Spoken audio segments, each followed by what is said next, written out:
You know that old saying, until the cows come home? As in, we can argue about this until the cows come home, but I'm not buying you that Prada bag. Well, here's what that moment might look like. And hey, right near the Prada store, no less. This is fresh video out of Switzerland on Saturday, where in the town of Gstaad, these Alpine cows are making an eye-catching Swiss descent into this picturesque little landscape. Now, I'm sure when you normally picture a Swiss Alpine descent, the image in your mind is more of an elite athlete skiing their way down a powdery backdrop. But you see, this here is the Gstaad Züglete. Yes, the Gstaad Züglete. As observed by the Swiss tourist website, this occasion continues a centuries-old tradition, where farmers bring their herds of cows from their Alpine farms back down to the valley at the end of summer, and lead them through the village in a colorful procession. This particular event in Gstaad has been a festival that was originally founded back in 2015 by this guy, a farmer who spoke to the Associated Press in Swiss German, as is the fashion there, who just led his own herd through the city after a 12-plus mile journey down from their Alpine summer grazing pasture, and originally conjured up this whole shindig about a decade ago as a way to turn a pedestrian promenade into something for both tourists and locals alike. When I looked at Gstaad, I didn't realize,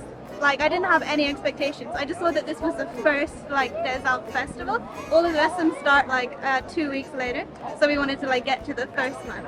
So we had no preconceptions about Gstaad. We didn't know it was so fancy. That's a tourist from Ireland. And yeah, Alpine descents of these cows take place all over the country. But over in Gstaad, the beauty and provenance of these fine-flowered followers has to contend with, well, luxury fashion. So we didn't know when we came here that the hotels are so expensive, that it's all the millionaires come here and fly in to shop with Ralph Lauren and stuff. So we didn't know, and we can't afford to eat in any of the restaurants. So we just ate pot noodle on a bench last night, and but we're here for the cows and we're seeing them today, so it's all worked out. Indeed, from stately yodelers to Ricola quality Alphorns. This whole occasion marks a delightful piece of history, especially for the likes of Michael van Groningen, a local Grand Slalom ski legend who's involved in the festival. I think the most important is also that we can save the tradition that we have for 50, 60 years back or 100 years back.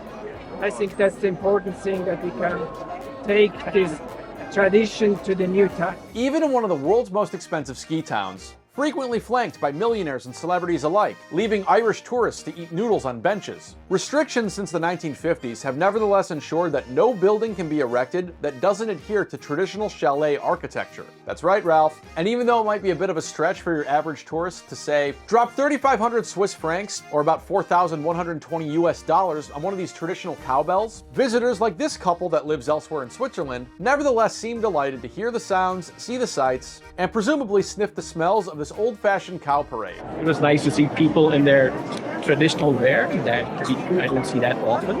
So it was really nice. The cheese was good.